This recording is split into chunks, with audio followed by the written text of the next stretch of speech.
Nokia once sold almost 4 out of every 10 phones on Earth. It was the undisputed king of mobile phones. Just 6 years later, its phone empire was gone. Gone forever. How did one of the world's most dominant companies collapse so fast? Let's find out. The rise and fall of the Nokia empire. Nokia's story began in 1865, not with electronics, but with industrial growth, but with a paper mill in Finland. Over the next century, the company moved through industries including rubber products, industrial electrical cables, and modern telecommunications wiring. Then, during the 1990s, Nokia made one enormous bet: mobile phones. It worked, and results were instant. In 1998, Nokia became the world's largest mobile phone manufacturer.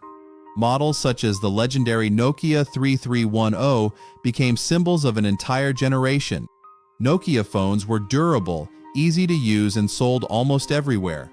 The company understood the global market better than almost anyone. It produced affordable phones for developing countries, premium devices for wealthier customers, and models designed for nearly every type of user.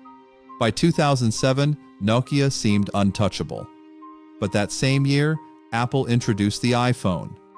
Nokia did not ignore smartphones. In fact, its N95 already offered 3G GPS, internet access, and a 5-megapixel camera. On paper, Nokia had many of the right ingredients. The problem was deeper. It was fundamental. Apple was no longer treating the phone as simply a piece of hardware. It was building a smooth software platform around a touchscreen, and soon, an entire ecosystem of applications. Then Google gave Android to manufacturers across the industry. Suddenly, Nokia was no longer fighting individual phones. It was a new world. It was fighting two rapidly expanding ecosystems. Nokia still depended heavily on Symbian. The operating system had succeeded during the keypad era, but adapting it to many different touchscreen devices was slow and complicated. Developers also found it harder to build applications for Nokia's fragmented range of phones. Inside the company, separate teams competed for resources. Decisions took too long, and bad news did not always move upward clearly. Later research found that fear among managers contributed to inertia, at exactly the moment Nokia needed speed. Fast. By 2010, the iPhone and Android were gaining enormous momentum worldwide. Nokia was still selling millions of devices, but the market was changing underneath it. Reality hit. In 2011, new CEO Stephen Elop made a dramatic decision. Nokia would replace Symbian as its main smartphone platform and bet on Microsoft's Windows Phone. The Lumia phones received praise for their colorful design, but the switch came too late. Far too late.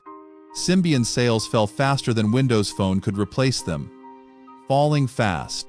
Meanwhile, Apple and Android already had more users, more developers, and far more applications. Momentum won. In September 2013, Microsoft agreed to buy Nokia's devices and services business for €5.44 billion. Nokia did not disappear. It remains. It survived and remains a major telecommunications infrastructure company. Global. But the phone empire that once dominated the world was gone. Forever. The real lesson is not that Nokia failed to see the future. Vision was there.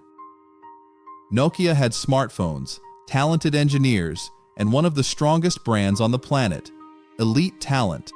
It failed because seeing the next era is not the same as reorganizing an empire fast enough to win it. Speed. Kodak invented digital photography and hesitated. Slow to move. Nokia was already building smartphones and still lost. Lessons for all.